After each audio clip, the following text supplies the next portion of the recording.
আলামিনের হাবিব জনাব মুহাম্মদ রাসূলুল্লাহ সাল্লাল্লাহু আলাইহি ওয়াসাল্লাম বলেছেন, কিয়ামতের ময়দানে আল্লাহর কসম করে বলছি, সেদিন জাহান্নামীদের ভীষণ কষ্ট হবে আর জান্নাতীদের জন্য অত্যন্ত আসান হবে, অবস্থাটা খুবই আরামের হবে। নবীজি বলেন, এক ফরজ নামাজ, এক ওয়াক্ত ফরজ নামাজ আদায় করতে যে সময়টুকুন লাগে, কিয়ামতের মাঠের এই সময় এত বড় বিরাট লম্বা সময় জান্নাতীদের জন্য এরকম হালকা হয়ে যাবে। সুবহানাল্লাহ। হযরত আবু সাঈদ খুদরী রাদিয়াল্লাহু তাআলা আনহু হাদিস খানা বর্ণনা করেছেন, এক ওয়াক্ত নামাজ, একটা ফরজ নামাজ পড়তে যতটুকুন সময় লাগে এতটুকুন সময়ের ভেতরে জান্নাতীদের কারবার শেষ হয়ে যাবে। সুবহানাল্লাহ বিহামদি। আর ওদের কারবার তো শেষই হবে না। وَيَوْمَ تَشَقَّقُ السَّمَاءُ بِالْغَمَامِ وَنُزِّلَ الْمَلَائِكَةُ تَنزِيلًا। ওরা ফেরেশতা দেখতে চায়। সেদিন আসমান সমূহ বিদীর্ণ হয়ে মেঘ পুঞ্জ বেরিয়ে আসবে, আত্মপ্রকাশ করবে। তার ভেতর থেকে ফেরেশতারা ক্রমাগত নাজিল হতে থাকবে। আর অবস্থাটাই হবে, আল মুলকু ইয়াউমাইযিনিল হাক্কু লিররহমান ওয়া কানা ইয়াওমান আলাল কাফিরিনা আসীরা। আর সেদিনে বাদশাহী হবে কেবলমাত্র রহমানের। ওয়া কানা ইয়াওমান আলাল কাফিরিনা আসীরা। আর সেই কিয়ামতের দিন, সেই সময়টা হবে কাফেরদের জন্য বড়ই কঠিন। এখানে কিয়ামতের কিছু কথা বলা হচ্ছে, কিছু আভাস দেওয়া হচ্ছে যে আসমান সমূহ বিদীর্ণ হয়ে মেঘ পিণ্ড বেরিয়ে আসবে এবং তার থেকে ক্রমাগত ফেরেশতারা নাজিল হতে থাকবে। আল্লাহর হাবিব বলেছেন, কেউ যদি কিয়ামতের দৃশ্য দেখতে চায় সেজন্য সূরা ইজা শামসু কুবিরাত ওয়া ইজা সামাউ ফাতারাত, ইজা সামাউ শাক্কাত, এই সূরাগুলি যেন পড়ে, তাহলে কিয়ামতের দৃশ্য তার চোখের সামনে প্রতিভাত হবে। কিয়ামতের দৃশ্যটা আসলে কেমন হবে সেই সূরাগুলি তেলাওয়াত করলে সে বুঝতে পারবে। যেমন আল্লাহ পাক বলছেন, إذا السماء فطرت وإذا الكواكب انتثرت وإذا البحار فجرت وإذا القبور بعثرت। যখন আকাশসমূহ চূর্ণ বিচূর্ণ হয়ে যাবে আর তারকাসমূহ বিক্ষিপ্ত হয়ে পড়বে, সমুদ্র মহাসমুদ্রগুলি দীর্ণ বিদীর্ণ হয়ে যাবে, কবরগুলি সব উদ্গীরণ করে দেবে, তার মধ্যে যা আছে সে সবগুলি। আবার আল্লাহ পাক বলেন, ইযাশ শামসু কুবিরাত ওয়া ইযান নুজুমুন কাদারাত ওয়া ইযাল জিবালু সুয়্যিরাত। সূর্য যখন ঢেকে যাবে, তারকাগুলি যখন বিপর্যস্ত হয়ে যাবে আর পাহাড়গুলি যখন চালিয়ে দেওয়া হবে, এই দৃশ্য তোমরা দেখতে পাবে। فإذا النجوم طمست وإذا السماء فرجت وإذا الجبال نسفت। সেদিন অবস্থা এমন হবে, সমস্ত তারকাগুলি স্তিমিত হয়ে যাবে আর আকাশসমূহ দীর্ণ বিদীর্ণ হয়ে যাবে। আর দেখতে পাবে পাহাড়গুলি, সমস্ত পাহাড়গুলিকে উড়িয়ে দেওয়া হবে। আবার অবস্থা আরো কি হবে, فإذا برق البصر وخسف القمر وجمع الشمس والقمر। যখন চক্ষু বিস্ফারিত হয়ে যাবে মানুষের, চাঁদ আর সূর্য নিষ্প্রভ হয়ে যাবে, সব একাকার হয়ে যাবে, চন্দ্র এবং সূর্য তার অস্তিত্বকে হারিয়ে ফেলবে।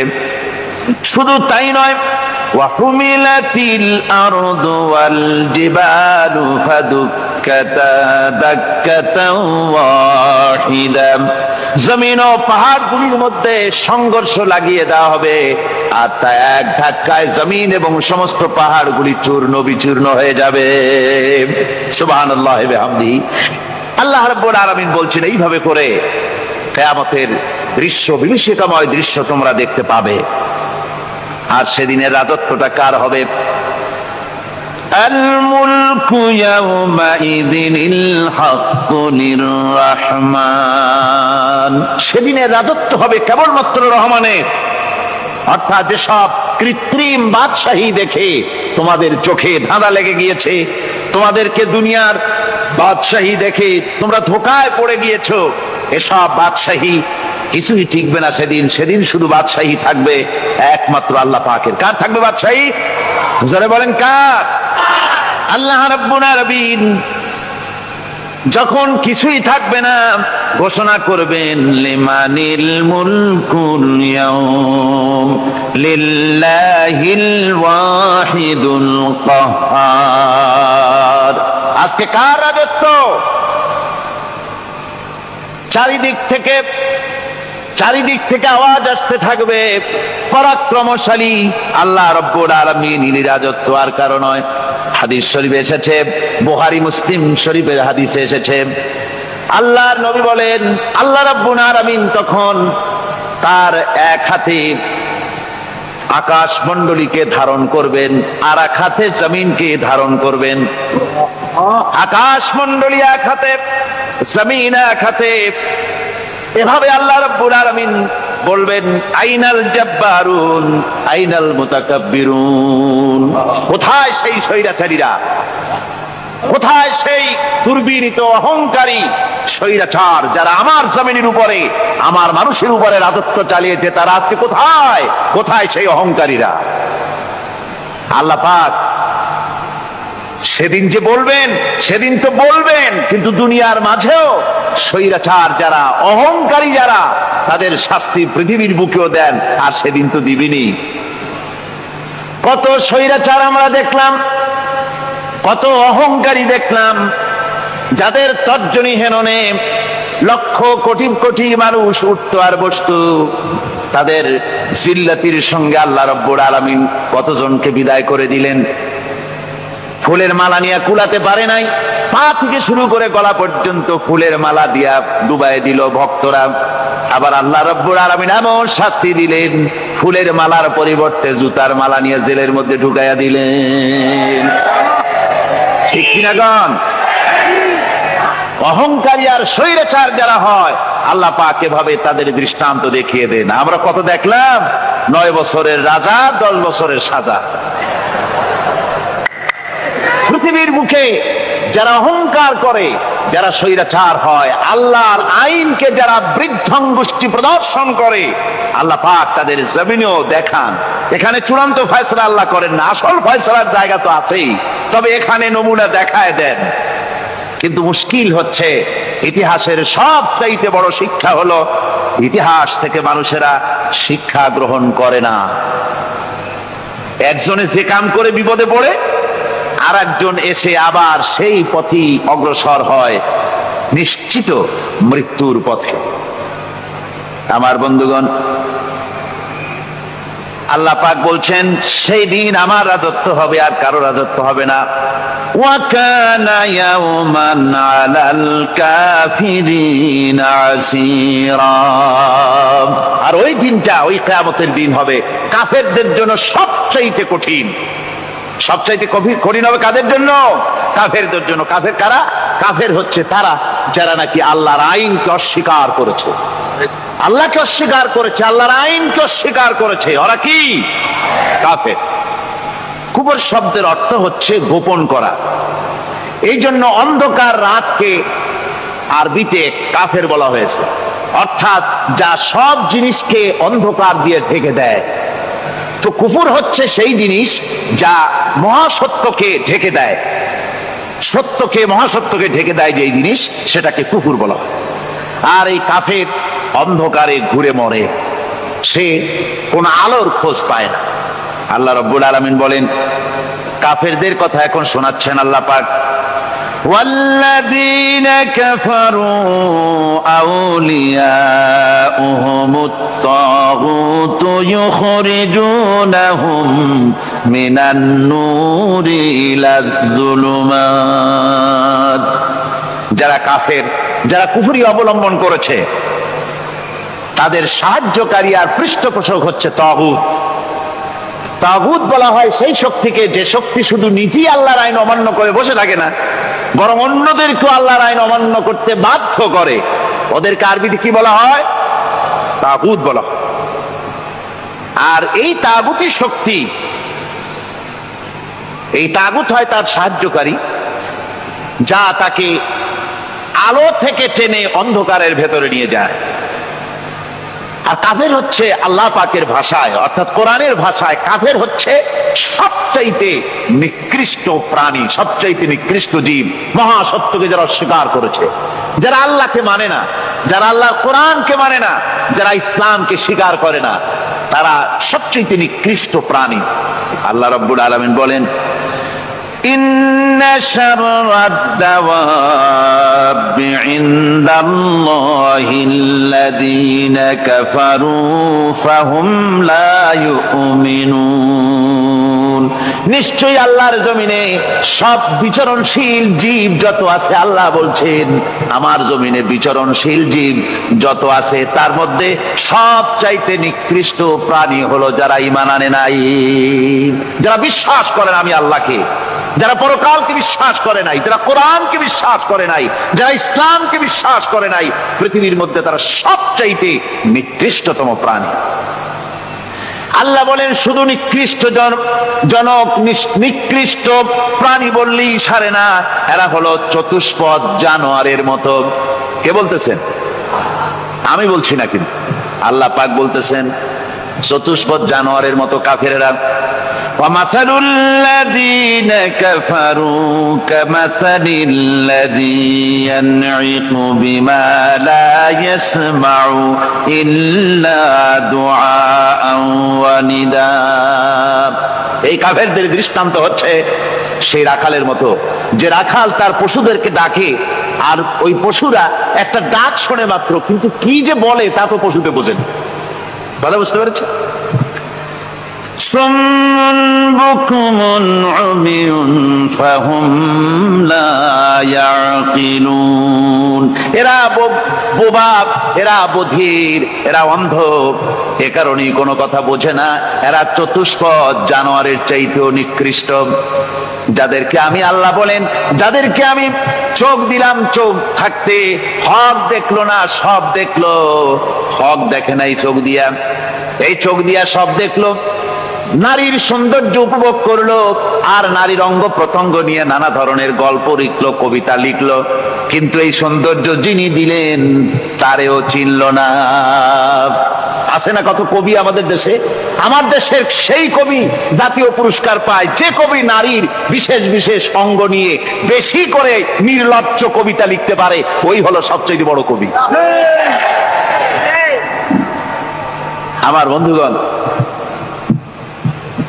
একজন বুজুর্গ ব্যক্তি তিনি পথ দিয়ে যাচ্ছিলেন, তো সে পথে এক সুন্দরী যুবতী মেয়েকে দেখে সেই যুবতী মেয়ের দিকে এই বুজুর্গ ব্যক্তি এক নজরে তাকায় আছে। তখন এই ঘটনাটাকে কবি এভাবে লিখতেছেন সাজায়, একদা সুখদায়ক প্রমোদা বদন দর্শন করিব ঝরিল নয়ন, হেসে কহে সে রূপসী সবিস্ময় মন, কহ দেখি মহাশয় কহ কি কারণ, বিষয় বিরাগী তুমি ভুবনে প্রচার, কি হেতু জন্মিল তব মানস বিকার, সামান্য ললনা রূপ করি দর্শন, উচিত না হয় তব অশ্রু বরিশন। বুজুর্গ ব্যক্তি ওই মহিলার দিকে তাকিয়ে তাকিয়ে কাঁদতেছেন। সুন্দরী মহিলা বলেন, আল্লাহর বুজুর্গ বান্দা, আপনি এলাকার ভিতরে বুজুর্গ এবং পীর হিসাবে, বুজুর্গ ব্যক্তি হিসাবে আপনি বিখ্যাত। আজকে আমাকে এখানে দেখে আপনি আমার দিকে তাকায় আমার রূপ উপভোগ করতেছেন আর কাঁদতেছেন। আপনার মতো সংসার বিরাগী মানুষ আমার মতো একটা সুন্দরী মেয়েকে দেখে এভাবে কাঁদা ঠিক না। বুজুর্গ ব্যক্তি বলছেন,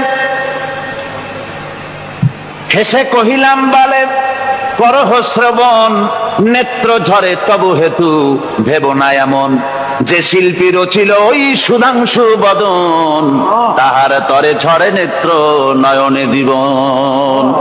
আল্লাহর বান্দি, আমি তোমাকে দেখি কান্দি না, আমার চোখে পানি বেরিয়ে গেছে। তোমারে দেখে আমি মনে মনে ভাবলাম, এত সুন্দর করে যিনি মানুষ বানিয়েছেন, না জানি ওই আল্লাহ রব্বুল আলামিন কত বড় সুন্দর। আমার ভাইরা, সুতরাং চোখ থাকতে ওরা আল্লাহ রাব্বুল আলামিনের কুদরত ওরা দেখে নাই, কান থাকতে কোরআনের আওয়াজ ওদের কানের মধ্যে ঢোকে নাই, বিবেক থাকতে আল্লাহর দ্বীনকে বুঝতে পারে নাই, চিন্তা করতে পারে নাই। আল্লাহ রাব্বুল আলামিন বলেন, উলাইকা কাল্লানাম, এরা হলো চতুষ্পদ জানোয়ার, বালহুম আদাল, শুধু জানোয়ার না, জানোয়ারের চাইতেও নিকৃষ্ট। এমনই জানোয়ার, আল্লাহ বলেন শুধু জানোয়ার না, জানোয়ারের মতো শুধু খায় জনমের মতো।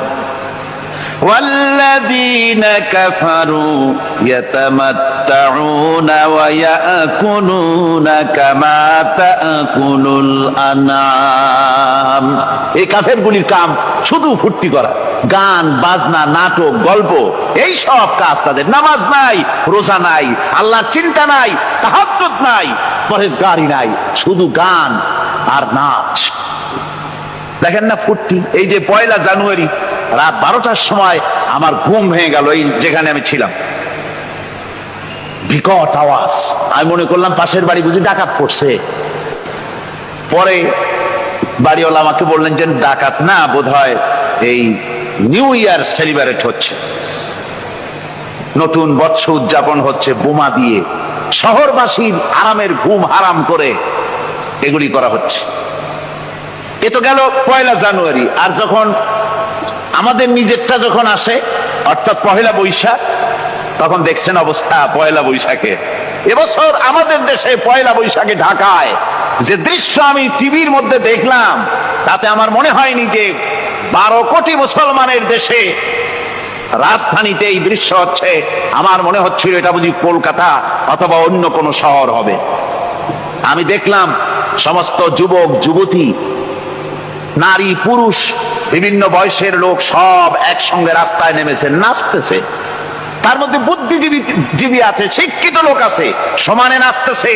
আর তাদের মুখোশ পরা, বানরের মুখোশ, কুকুরের মুখোশ, শূকরের মুখোশ, ঘোড়ার মুখোশ, পাপী শিয়ালের মুখোশ, এই মুখোশ পরে এভাবে নাচতেছে। আমি চিন্তা করলাম, নববর্ষের সাথে কুত্তার মুখোশের সম্পর্ক কি?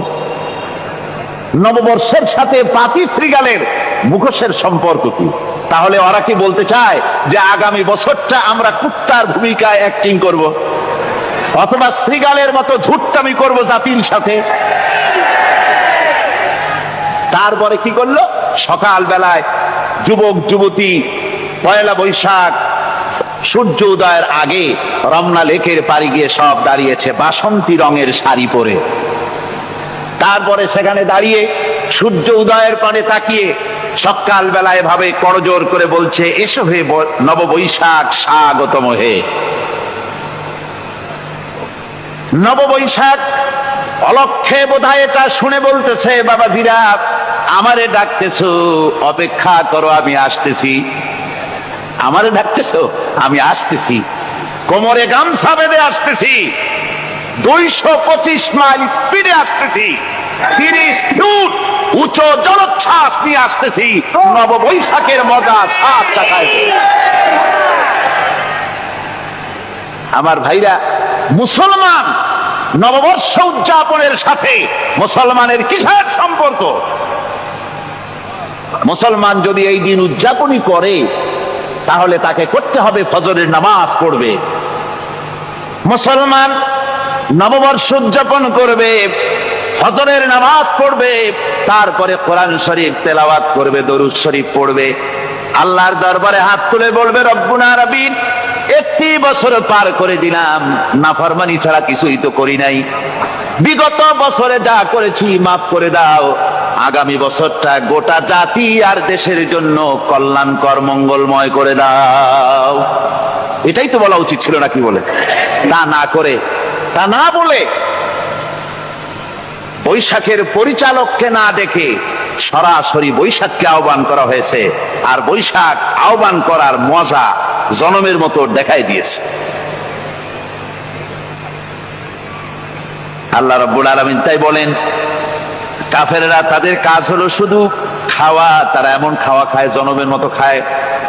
ইয়াকুলুনা কামা তাকুলুল আনাম, জানোয়ারে যেমন খায় ওই রকম খায়। তার মানে খায়, একটু বিসমিল্লাহ কয় না, খায়া যখন ছেড়ে দেয় তখন আলহামদুলিল্লাহ বলে না, বাহাত দিয়ে খায়, আবার বাহাত দিয়ে খায়। ডাব একটা কাটলো, বিসমিল্লাহ নাই, খাইলো, 2-4 ঢোক খাইয়া পুরা ডাবটার ফেলাই দিল। ডাবটা কি তোমার বাজান তৈরি করছিল নাকি? একটু বিসমিল্লাহ বললা না, একটু শুকরিয়া আদায় করলাম। আমি গত এই যে ডিসেম্বর গেল, ডিসেম্বরের 16 তারিখ আমেরিকা থেকে এসেছি। ওখানে দেখলাম তারা প্রতি নভেম্বর মাসের শেষ বৃহস্পতিবার থ্যাঙ্কস গিভিং ডে অবজার্ভ করে। তা আমি জিজ্ঞেস করলাম, থ্যাঙ্কস গিভিং ডে জিনিসটা কি? ওরা বলল, এটা হচ্ছে এই যে গড আমাদেরকে সারা বছর ভালো খাওয়াইছে, আমাদেরকে ভালোভাবে পড়াইছেন, সুন্দর রেখেছেন, এই জন্য আমরা গডকে থ্যাঙ্কস দেই নভেম্বরের এই শেষ দিনটিতে। সারা বছরের ভালো খাইছি, ভালো থাকছি, এই জন্য গভর্নমেন্টকে মানে গডকে থ্যাঙ্কস দিলাম। আমি আমার আলোচনায় সেখানে বললাম যে দেখেন, রাশিয়ার সাথে আমেরিকার পার্থক্য তো এখানে, ওরা গডকে অস্বীকারই করেছে, গডই মানে না। আর এরা গডের নামাজ রোজা বা ইবাদত কিছু করুক আর না করুক, গডের অন্তত একটা ধন্যবাদ দেয়। ওরা ওদের ডলারে লিখেছে, ইন গড উই ট্রাস্ট, প্রত্যেকটা ডলারে লেখা আমরা গডে বিশ্বাস করি। তো শুকর আদায় করলে তো আল্লাহ বাড়িয়ে দিবেন। আল্লাহ রাব্বুল আলামিনের সুন্নাত হলো, শুকর যদি কেউ আদায় করে আল্লাহ বাড়িয়ে দেন। লা ইন শাকারতুম লাযীদান্নাকুম ওয়া লা ইন কাফারতুম ইন্না আযাবী লাশাদীদ। আমার নিয়ামতের শুকর যদি আদায় করো আমি বাড়ায় দেব, আর যদি নিয়ামতের শুকর আদায় না করো তাহলে মস্ত বড় শাস্তি তোমাদের জন্য রেখেছি। তো আমেরিকা শুকর আদায় করে নিজেরা খাইয়া, কিন্তু ওদের জমিন হলো বিশাল জমিন। আমি কয়েকবার গিয়েছি এবং বহু স্টেট সফর করেছি। ওদের জমিন এত ফার্টাইল, জমিনে যদি রীতিমতো তারা ফসল ফলাতো, এই ফসল সারা দুনিয়ার দরিদ্র ভূমুক্ষ জনতাকে খাওয়াইয়া বাঁচাইতে পারত।